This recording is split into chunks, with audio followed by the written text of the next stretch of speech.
In last class, we talked about the concept of PID, application of PID, and I gave you a demo of the PID system. In today's class, I would like to extend that discussion and show you how PID can be used for even so-called complex robots. So what we are going to do is I'm going to take 2 or 3 case studies where the PID controls are used to control either the path or the trajectory, and then that will give you a complete understanding of how the PID control actually works. And I would also like to talk about the issue of integral windup and show you on an actual system what do I mean by integral windup, how it affects the system performance, and so on. In today's class, I'm going to discuss some of the theory, and then we are going to go to the MATLAB. But my suggestion to you would be, if you have not done so, please go on to Canvas. Please go to Canvas, and I have uploaded RCV toolbox.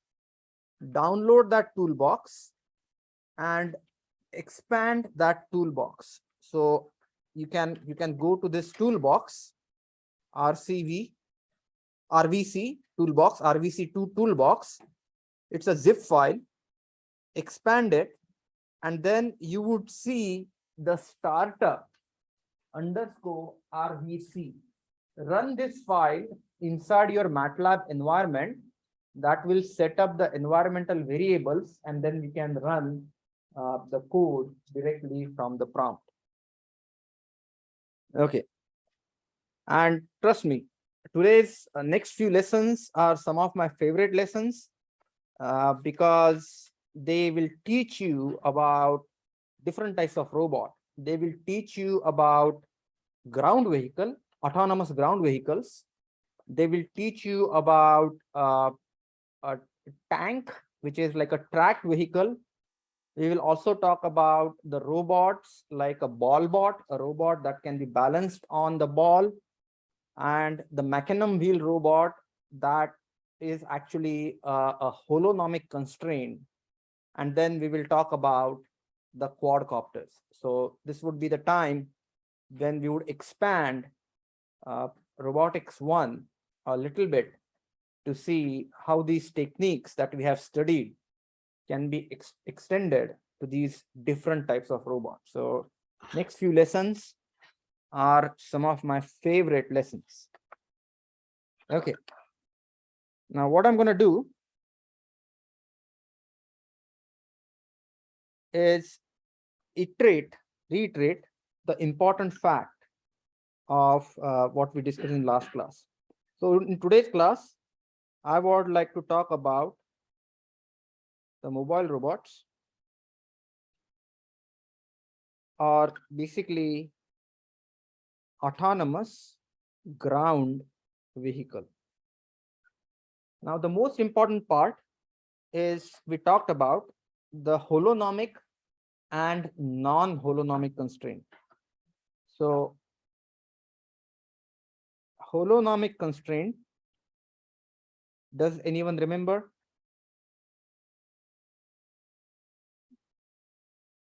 Does anyone remember what is a holonomic constraint?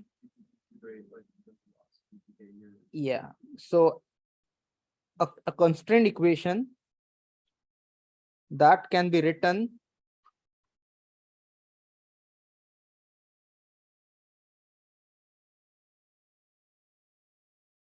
in terms of configuration variables.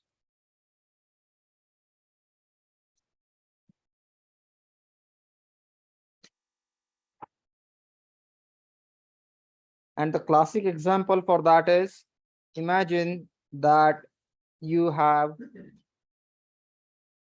a robot with 2 wheels and maybe a horizontal or a joint that is attaching the axles, but that can only go up and down. So this is the type of robot. The constraint here. Now, what is configuration variable? Configuration variable is nothing but degree of freedom.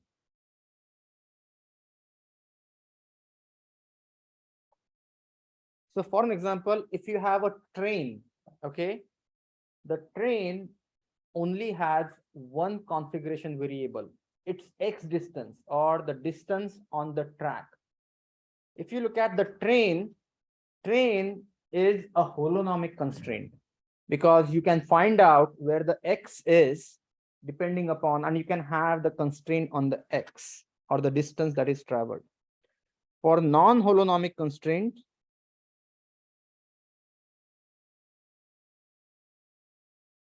another example for holonomic constraint is a ball bot. And I would encourage you to, if you haven't seen that, it's a very cool concept wherein the robot, there is a spherical ball and the whole robot is balancing on the ball. So basically it's a ball bot. Another very simple example is if you have seen the old mouse, not the mouse like this, where they have this spherical ball inside, that is a holonomic constraint. Non-holonomic constraint is the constraint, the equation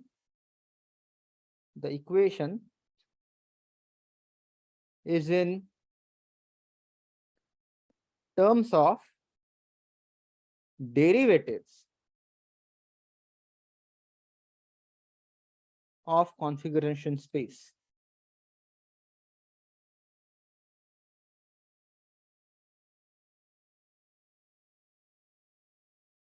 And what that means is basically you have either the constraint that involves velocity or the constraint that involves acceleration. And the most important issue here is you cannot achieve the constraint in the configuration space by integrating the constraint on the derivatives. So which means no constraint in configuration space variable. And I'm just going to call configuration space something like X, Y, theta. These are all configuration space. Now, the issue is, what does this physically implement? So what exactly is happening? How is this implemented in actual physical practice? Now, I want you to take an example of a car. If the car has to turn, now let me give you an example. What do I mean by turning? If I want car, that the car is oriented like this. Okay, the car is oriented like this. Okay, I need to draw this. The car is oriented like this. Because these concepts are super important. And if you go to robotics engineering, if you work for an industry like Caterpillar, Raven, who deal with autonomous ground vehicles, they will talk about this all the time. Now, what I want to do is I want this car to turn by 90 degrees. I want this car to turn by 90 degrees. Now, my question to you is, can I turn the car with zero speed by just changing the steering angle? It's not possible, which means I cannot take this car that is going vertically up and I cannot make this horizontal just by turning the steering wheel. I need to have a forward velocity that would actually turn the vehicle. And that is the classic example of non-holonomic constraint. Now, what happens in the case of mechanism wheel? In the case of mechanism wheel, you really don't have to turn. You can actually go sideways. In case of mechanism wheel, you can actually go sideways. You can go forward. So you don't have to have velocity as a requirement to turn. Now, another classic example is, and this would be a good project for some of you who want to work on it, is imagine that you have a robot and that robot has a spherical ball here. And that robot has two actuators. So basically, there is an actuator here, there's a motor here, and there is another motor which is vertical. So now, as you can see, that if I want this robot, and then probably you can have another motor which is something like this. So you can see that if you want this robot to go forward, you can actually turn, you can activate one actuator, it will go forward. If you want this to go sideways, then what you can do is you can activate the other actuator and it will go sideways. There is physically no requirement that for turning or to go sideways, it needs to have a forward velocity. So to go sideways, it doesn't need to have a forward velocity. So this example, this robot is holonomic. And this robot is a non-holonomic. And I will take an example where the robot is non-holonomic and the robot which is holonomic. Now in next few lessons, what I want to do is I want to derive a very simple model for a car like robot. So autonomous car. So a car robot. And I would promise you that the concept that we have learned in robotics so far, they can translate or can be directly applied to this. So imagine if I have a robot, this robot is like a robot car. Now think about it like an RC vehicle. And there is rear wheels and there are these front wheels. Now, if I want this robot to turn, what I need to do is, and let's, for the sake of discussion, let's assume that there is a power plant in the rear. So basically, it's a rear wheel drive and there is a steering mechanism up front. So there is a rear wheel drive and a steering mechanism in front. And if I want this to turn, then what needs to happen is, currently my velocity is in this direction. Currently, my velocity is in this direction. I want to turn this robot. So I want to turn this robot. So my wheels should be something like this.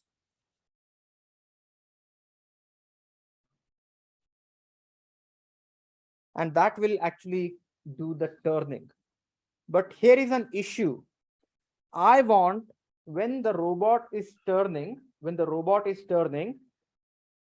outer wheel will have to travel more distance compared to the inner wheel because of the physical action of turning. So there is a finite wheelbase.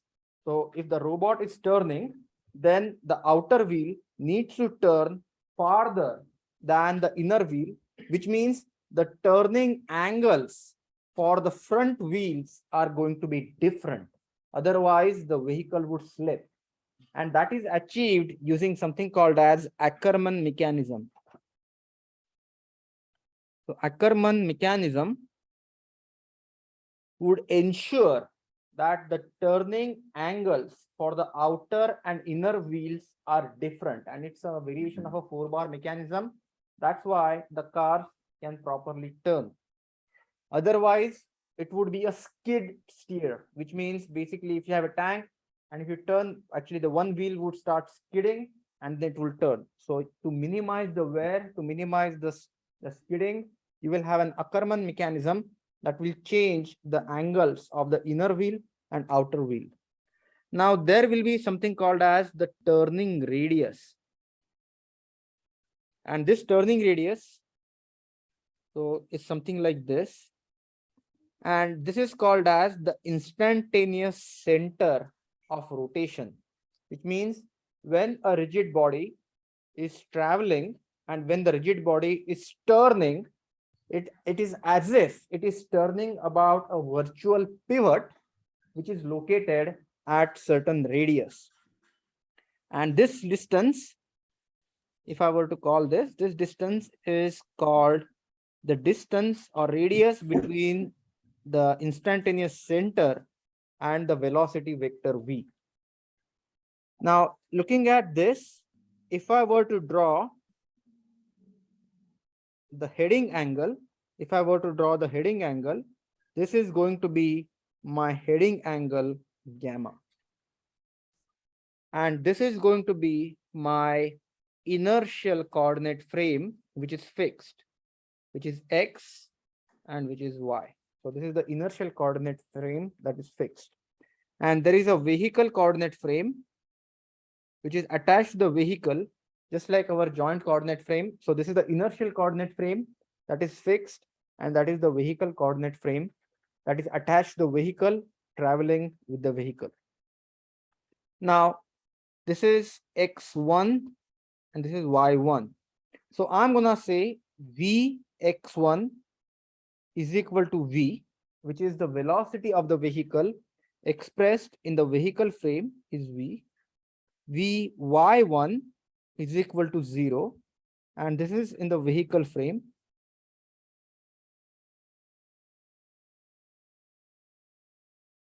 And what I'm going to do is, for the sake of simplicity, I'm going to replace this car model with an equivalent bicycle model. And this model actually gives a fairly decent result.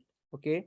So what it means is I'm going to replace this car with a bicycle. And it's a two-wheel bicycle. There's a front wheel and the rear wheel. The rear wheel is giving the propulsion. So the motor is attached. The steering is controlled by the front. I think so. I think he kind of swoops into companies that are on their way and makes a huge difference. But maybe if an entrepreneur is like someone who started. So steering is controlled by the front wheel. So you have the rear wheel that is propelling the vehicle forward, and the front wheel is controlling the steering. So theta dot is equal to basically the rotation rate is nothing but, I can say that as V divided by R1. And this you can think about it like V is equal to omega times R type of equation, where V is the forward velocity, R1 is the radius, and I want to find out the value of theta dot, which is nothing but omega. So this is, in this case, this is theta dot, and in this case, this is R1. Now, if the wheelbase or the length between the axles of the bicycle is L, then I can say that this angle is same as the heading angle gamma, and then this L and this R1 can be derived using this right angle triangle relationship. So this is L, this is R1, and this is gamma. If L is given to me, then I can find out value of R1 is equal to L divided by tan gamma. Now, this is an important relationship. Now, this is the reason why if you have a Mini Cooper, the turning radius is small. But if you have a Suburban, the turning radius is large. Because for the Mini Cooper, L, distance between the front and the rear axle is small. For the Suburban, the distance between the front and the rear axle is quite large. So the turning radius that you need for the same value of gamma or same steering angle, the turning radius of Mini Cooper is going to be much less than the turning radius of Suburban. Everyone understood this? So this is the important relationship. Now, in last class, I talked about the kinematic model. Please understand, once you understand the kinematic, you can use the exact Euler-Lagrange function to derive the dynamic model and do the control. But in the last class, we talked about the kinematic model, and I'm going to replace this vehicle frame with the inertial frame.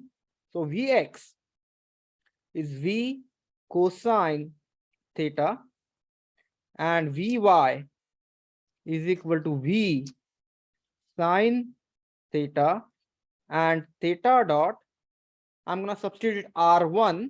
I'm going to substitute R1 in this equation is equal to going to be V divided by L tan gamma. Are you with me so far? So now I got these equations in the inertial frame.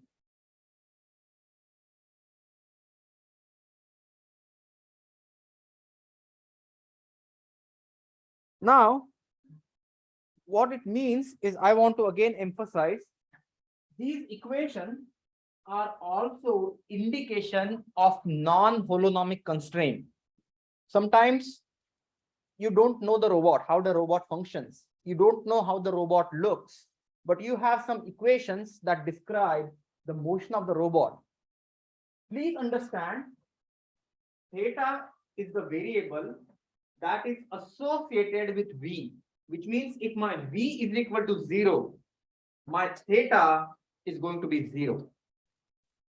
I'm not going to have, if my V is non-zero, only then there will be some non-zero theta dot, and that would indicate that I would have a turning.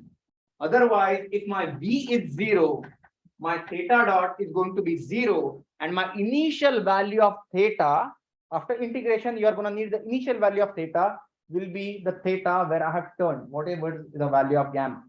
So what it means is if you do not have the actual physical vehicle or physical robot, but you see a constraint like this, if you see a constraint like this, where a derivative is associated with the term that is appearing in other derivatives, that is an indication that the robot that you are dealing with is a non-holonomic robot. Everyone understood this? I don't teach autonomous ground vehicle. I wish I would. I taught some time ago, but this is the fundamental of autonomous ground vehicles. If you take a course in autonomous ground vehicles, this is the first thing that they will talk about, the bicycle model. But my objective here is, how do I apply the PID controls to perform certain maneuvers?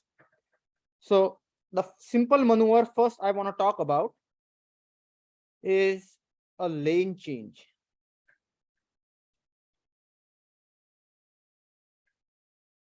So what I want to do is I want to perform a lane change, and to perform the lane change, the idea is very simple. I provide it with some value non-zero, some value of velocity, and then I give some value of steering angle,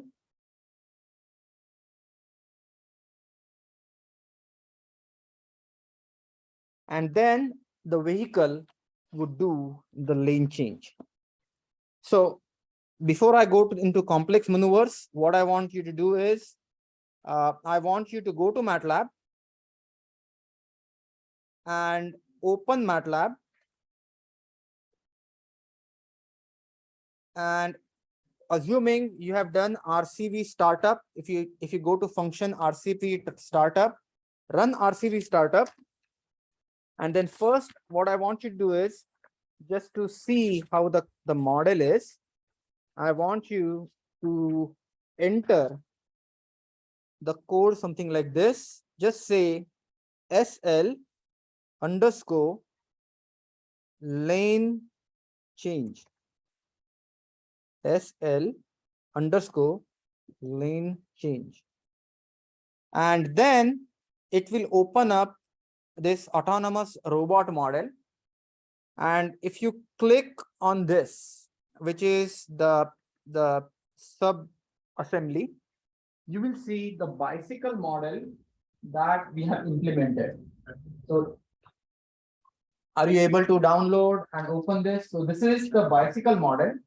In this bicycle model, what you have is you have some velocity limitation. So I just add a limiter on velocity.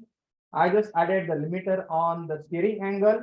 but then I am implementing the exact same three equations. You can see there is an integrator over there, the equations that we just talked about. So this is the bicycle model, and this is the lane change maneuver, wherein I'm supplying some steering input. I'm supplying some value of speed, some non-zero value of speed, and then I see what is the X position, what is the Y position, and so on. So what I want you to do is just quickly run this code. And after you run this code, you will see that there is this X. If you plot on XY, you can see initially the vehicle was at X0, Y0, and then it went to X5 or X5.5 and Y 1.05. So basically, this is the lane change maneuver that the vehicle did. And how did this work? So for that, I want you to go back to the code and open up the lane change maneuver. Go back. I want you to look at the steering angle. So as you can see, initially the steering was at 0 degrees. Then I changed the steering angle, and then I pulled the steering angle in the other direction, and then I steadied the steering. Are you with me so far? So this is the steering angle going up, coming down. And then if you look at the steering angle input, this is the steering angle input that was supplied. Everyone okay with this code? So what I have done is I have implemented the simple bicycle model, gave it a steering input, gave it a velocity input, and then I've verified that the vehicle is changing lanes. Now, next part, what I want to do is I want to go back to my whiteboard, and then talk about different maneuvers.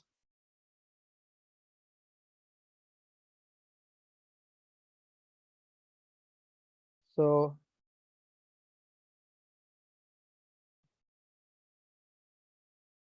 okay, so now what I want to do is the second maneuver that I want to talk about is moving to a point.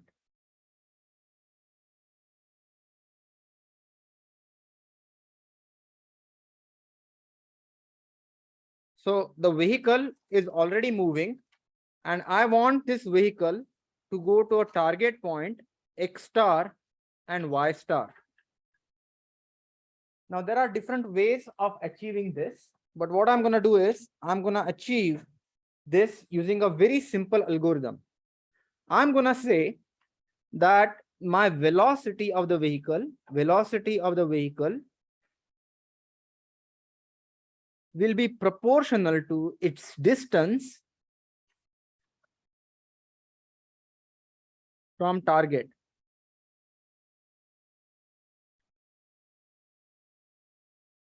Which means if you are farther away, then you will go fast. If you are close to it, then you will go slowly.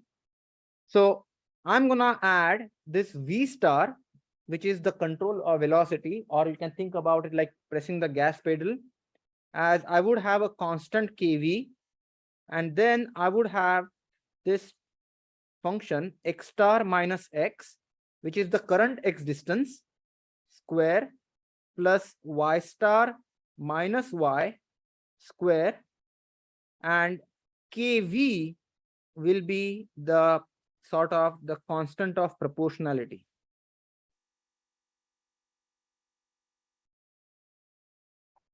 And what I would do is I would also add, I can't just change V.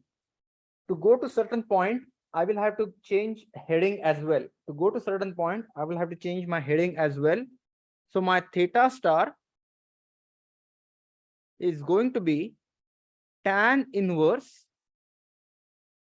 of Y star minus y divided by x star minus x.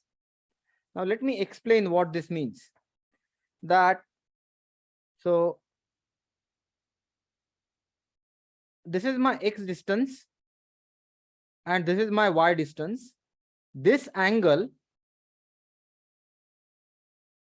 is theta.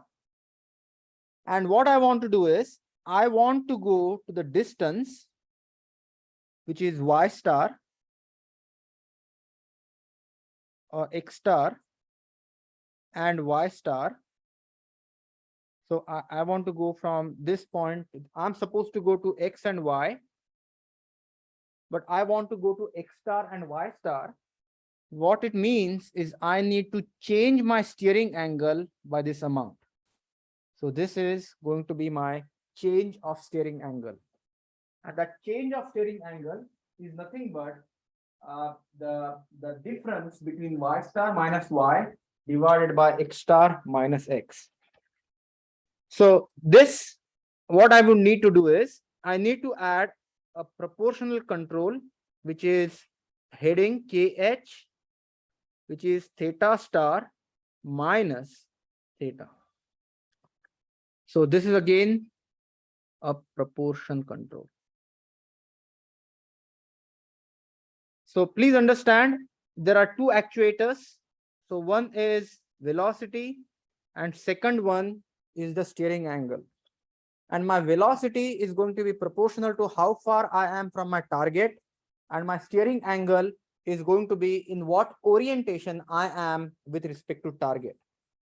Now I'm going to run this code onto the MATLAB, and then let's investigate the effect of kV and effect of kh. So what I want you to do is I want you to go to MATLAB. I want you to go to MATLAB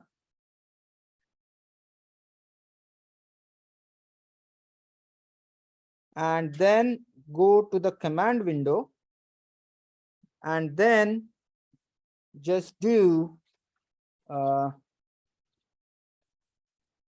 type in SL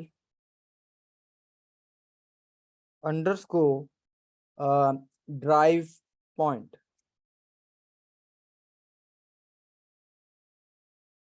SL underscore drive point.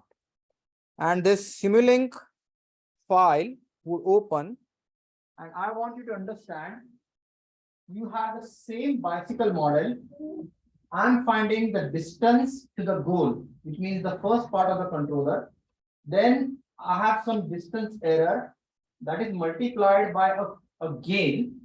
Then I have the heading error that is multiplied by the gain, and I'm supplying that velocity as an input and the steering angle as an input to my bicycle model that I have implemented. Are you with me so far? So what I have here is, this is the velocity gain, which is, as you can see, this is proportional to this guy, distance to goal. So this is just Kp, this is the proportional control. Heading, can you see that this is proportional to heading? So this is again a proportional control. And what I'm doing is I have had this Kp on the distance to goal, or Kp on the velocity, and Kp on the heading, and I'm gonna see how well it performs. So for that, I'm gonna give some input. So I'm gonna say my xg, which is the goal state where I want to go. I start from 0, 0. Where do I want to go? So I'm gonna say xg is 5, 5. And then what I would do is I would say enter, and then I need to supply the initial values. Let me say initial values x0 is equal to, say, I'll just say I'm at 8, 5, and my steering angle is pi by 2. Just you can apply, you can put anything, enter, and then I want you to go to SL dry point, and then I want you to run this code.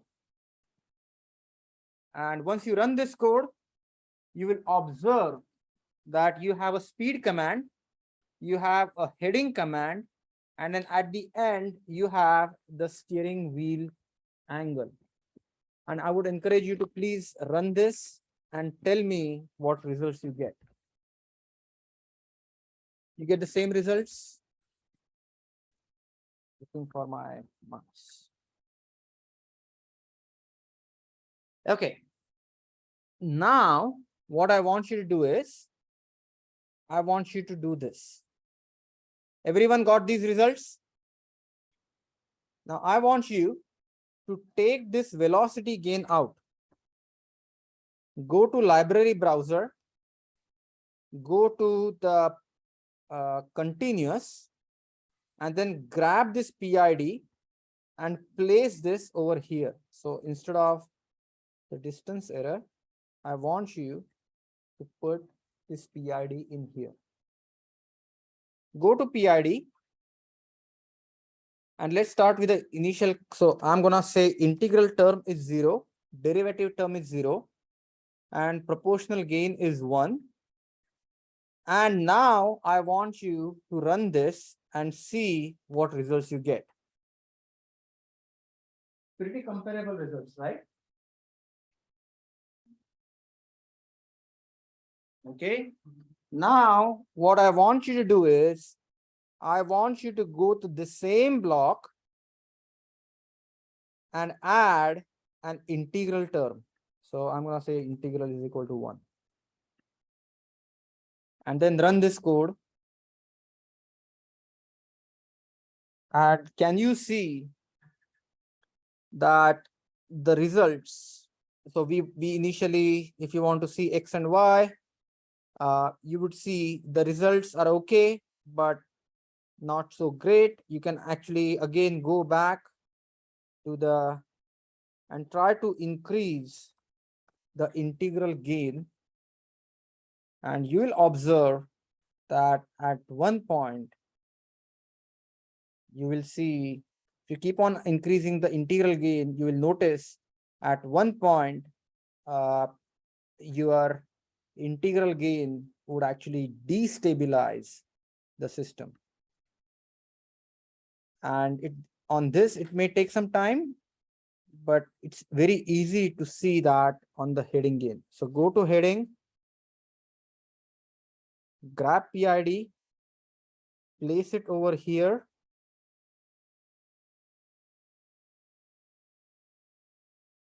Click on this PID,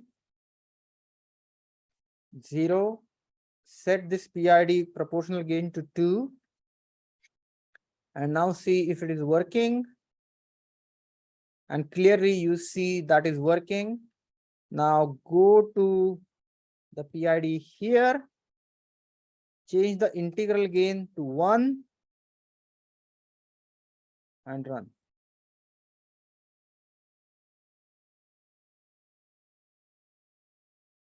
Can you see?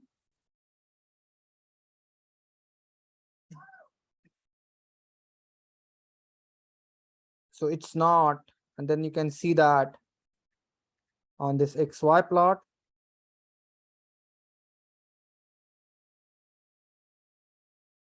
Is your maneuvers are different.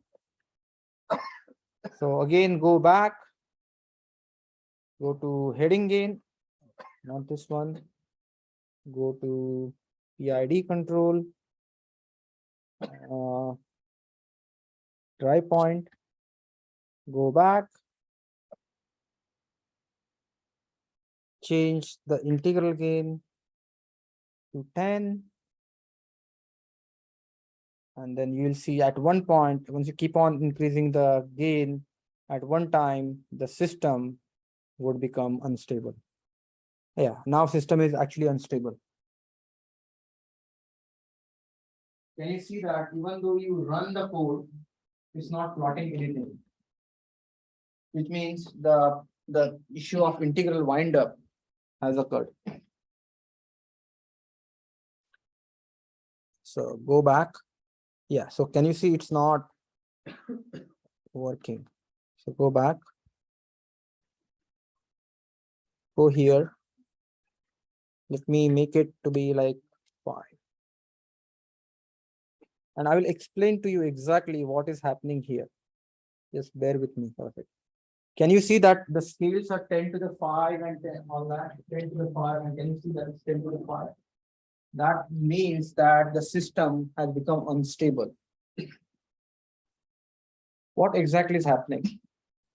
So, as a small change in heading is needed to maneuver the vehicle from point A to point B, these teeny tiny variations in the heading, they get integrated over the time, and that actually causes the system to destabilize.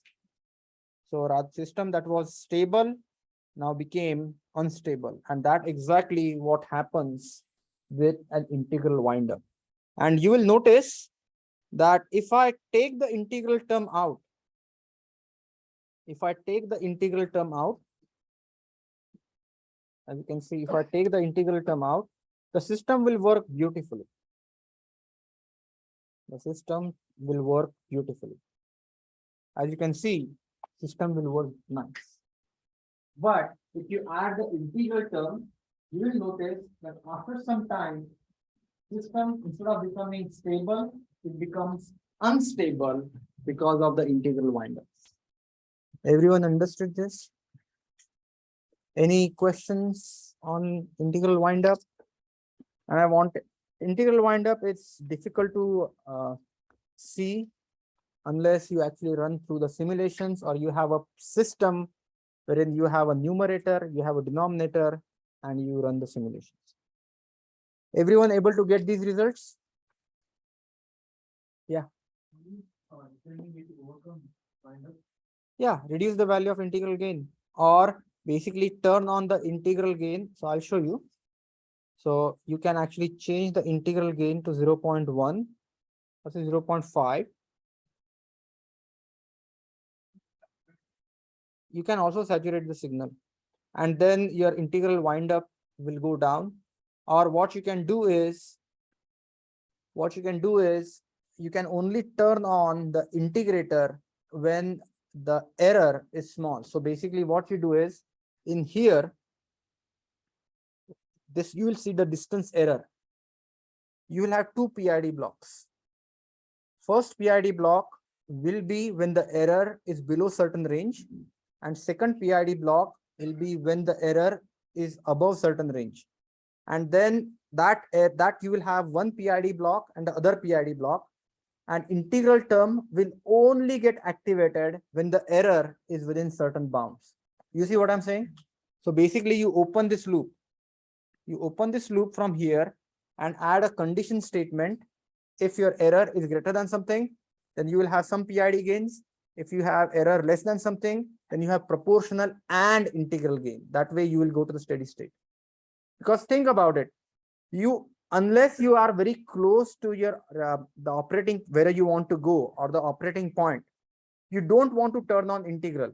You don't want to turn on the integral term. So basically what you do is proportional control and the derivative control will do the heavy lifting, take that system to the steady state, and then the integral term will kick in and take out the steady state error. Everyone understood this? And in fancier words, whatever I told, this is called as the gain scheduling. So, okay, the next thing which I want to talk about is line following. And the reason this is important is because if you are doing the project, have you done the project wherein you actually had the robot and that robot was doing maneuver? So this is the model that can be utilized for that robot. So the next point which I want to talk about is line following. So 3, line following. Now we want our moving robot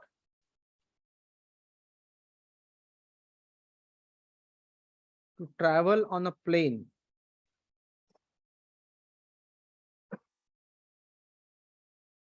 and follow the line ax plus by plus c is equal to 0. This is similar to the line equation that we studied in high school, which is y is equal to mx plus c, but I'm writing this in the most general form. So the way to implement this is, imagine this is the line that you want your robot to follow. This is the line that you want your robot to follow. But your robot is somewhere over here. So the first thing what I need to do is, somehow I need to have a controller that will minimize the distance between the robot's current position and the distance on the line. So I want this robot to go from this point. So I would like to minimize this distance d. Now I give you an example. So my robot is like this. So first I want this robot to go over here. So I want this robot to go over here. And secondly, I want this robot to turn so that this robot is in this orientation. Everyone understood this? So I want it to follow the line. And then I want it to continue on that line. Once the robot is on the line, then it can actually supply that with a constant heading and then just constant velocity, and it will track the line unless there is a disturbance. If there is disturbance, still robot should be able to self-correct. So first I need to change the value of d. How do I find out value of d? And this is a very simple equation for d, which is, say you have ax plus by plus c and divided by a square plus b square square root. Now let me emphasize the physical interpretation of this equation. Assume the line that I want to follow is something like 5x plus 3y plus 0 is equal to 0. This is the equation of the line that I want to follow. If I write this equation of the line like this, what does it mean? It means y is equal to minus 5 by 3x. This is the line I want to follow. If I'm on that line, that means this equation is satisfied. Do you agree with me? If I'm on that line, that equation is satisfied. Now let's look at the case when I'm not on that line. If I'm not on that line, do you agree with me that equation will not be satisfied? Okay, so consider this distance d. If I am on that line, can you see that this distance will be 0? Because if I'm on that line, this equation is going to be 0 if I'm on line. So on line. If I'm not on line, this equation will be non-zero. Do you agree with me?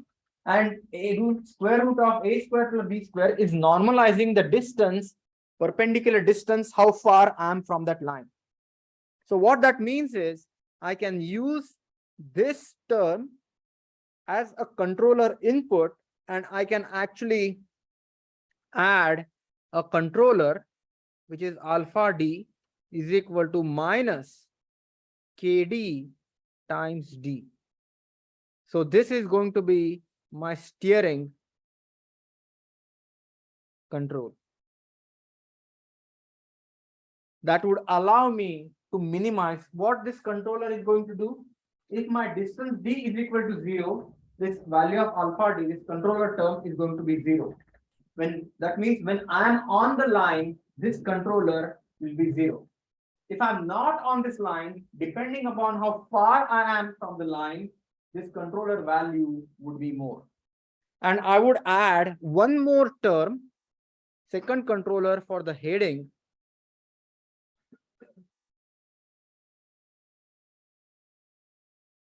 There will be the second term for the heading, which is going to be similar to the one that we have seen earlier. Theta star is equal to tan inverse of minus a by b. And you would notice this minus a by b, this is nothing but this guy. This is theta star. So basically, I would have a heading control of this And my final control term is going to be gamma is equal to minus KD times D plus KH times theta star minus theta.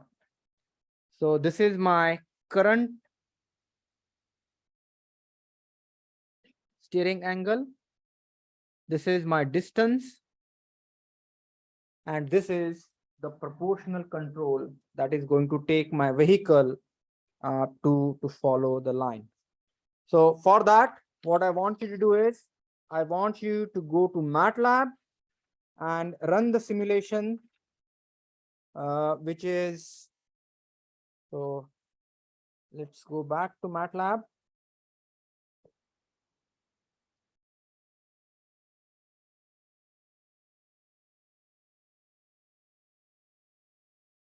And once you go to MATLAB, I want you to go to here and then SL underscore drive line. So this Simulink file implements the same logic for drive line. So basically what we have is, we have the distance from the line, then we have the slope of the line or the orientation, and then I have a gain on the distance, how far I am, and I have a gain on the heading. And now what I need to do is, I need to supply the values for the line that I want to follow. So L is equal to, so this is A, B, and C. So 1 minus 2 and 4. So this is like AX plus BY plus C is equal to 0. So that is the equation of the line that I want to follow. And then I'm going to have an initial condition, X0 is equal to, say, 8, 5, pi divided by 2. And then I want you to go to SL lane, no, not lane change, SL drive line. And then I want you to run this code. And then you will notice that you got some values of theta and values of D. But most importantly, I want you to click on X and Y plot. And you would notice that the vehicle started at that point, and then gradually he went on that line and continued to travel on that line. Everyone understood this? So we were initially here. And then we basically turned and then continued to follow this line. Are you with me so far? Now, this would be a good time for you to do the exact same exercise that we did earlier for the drive. So basically, take this gain out, change it by PID, and then see the effect of P, D, and integral terms on the performance of the vehicle. Everyone understood this? So this would be a good exercise for you to do.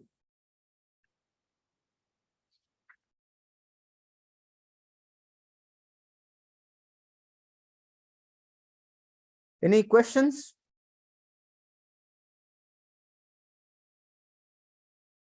Okay. Now what I want to do is, in the next part, I would quickly want to give you some hints for the second part of the homework. So, any questions on the PIDs so far?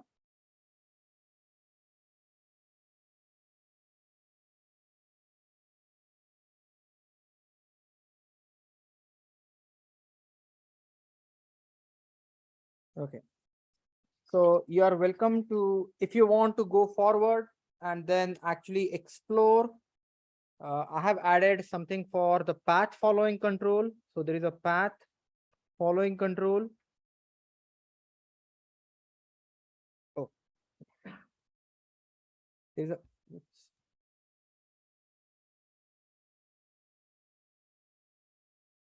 So there is path following control.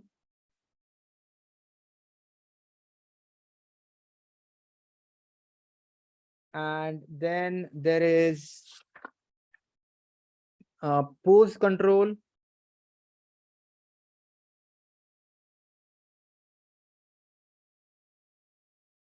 So all these controls are achieved, can be achieved using PID control. So that is the beauty of a PID. PID can be used for a lot of applications. PID can be used for not only the robot arms, PIDs can be used for the ground vehicle. The point that I want to emphasize is, and this is very important, the reason I took this example is, please try to understand. We implemented the PID on some type of error term.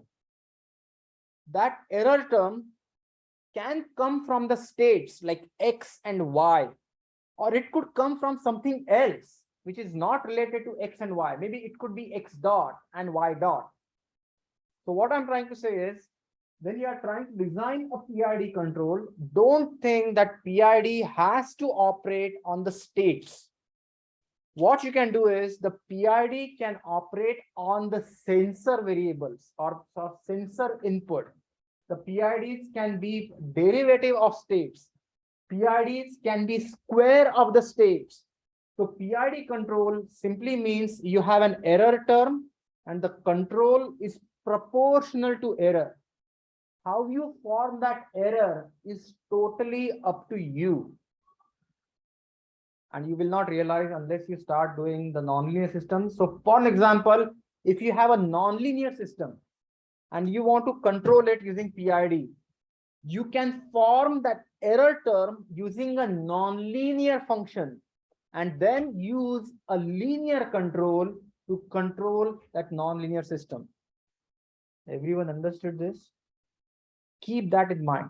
Unfortunately, many a times people use PID. PID is a linear technique. Linear technique will not work for nonlinear system.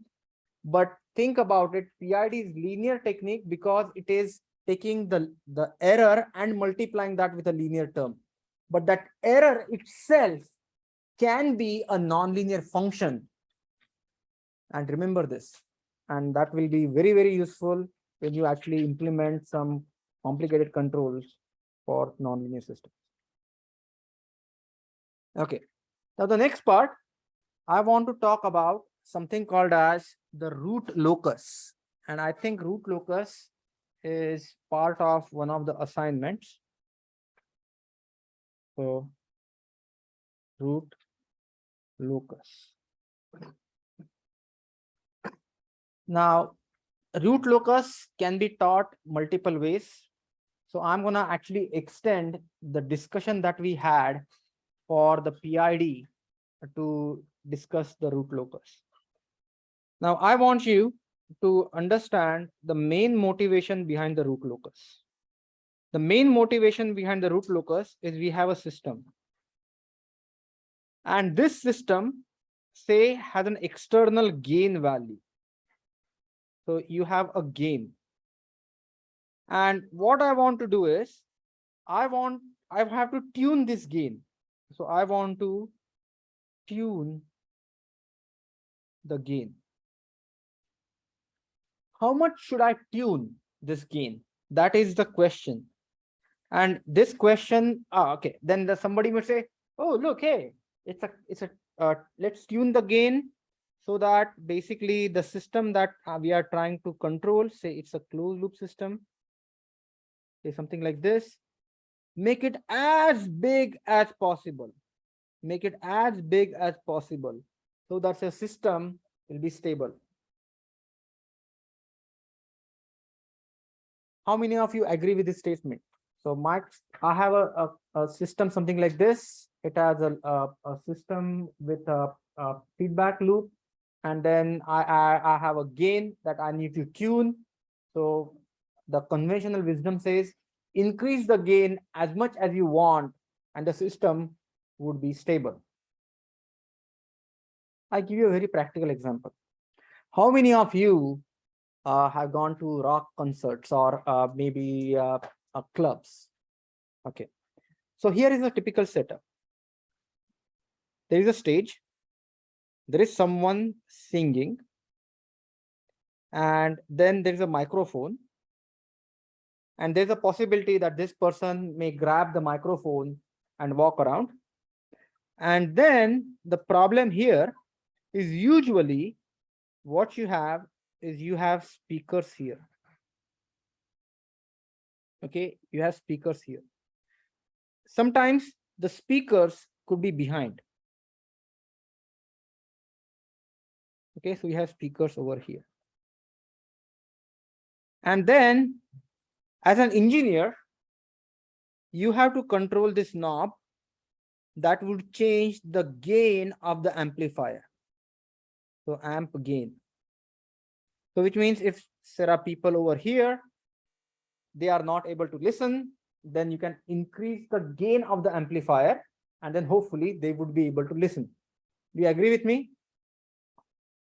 Can you see that this is something similar to a closed loop system, wherein what you have is you have this gentleman over here that can give a feedback to this person here who is tuning the amplifier gain, increase the gain, and whatever song or whatever the speaker is saying, then that will be amplified.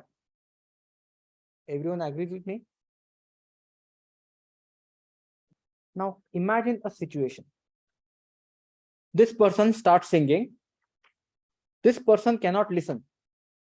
So basically he says this, hey, amp guy, increase the amp. So basically the amplifier gain is increased. I cannot still listen, increase the gain.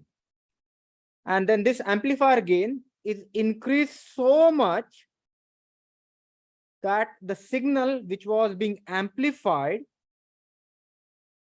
now hits the mic. What would happen then?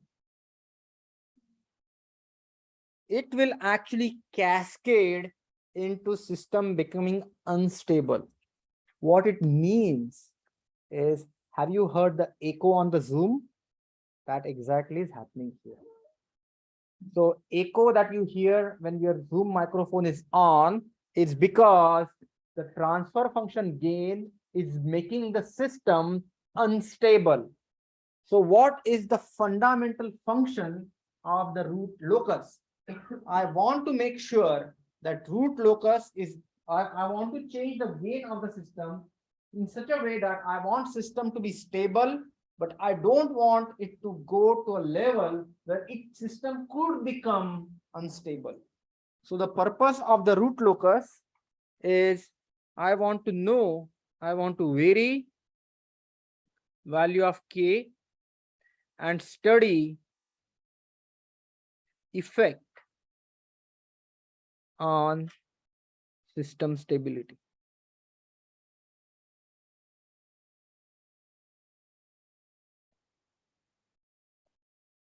Everyone understood this? So remember this example that the echo in the Zoom that you hear is because your gain is so high that it is creating an internal feedback loop that is destabilizing the system. And that is the reason why we do the root locus, because we want to change the value of K and then we want to see whether the system is going to stay stable or system is going to become unstable. The way you would, and in next class, I would spend some more time on the root locus and I'll show you how you can find the root locus using MATLAB. And that way you will be able to do the second half of assignment 5. What are other questions on assignment 5? There is the just root locus, right? Oh, okay, yeah. Simplifying the block diagrams also I'll cover next. Again? Oh yeah, that's actually I will do that in next class. So That way you'll be able to complete assignment part. Okay, with this,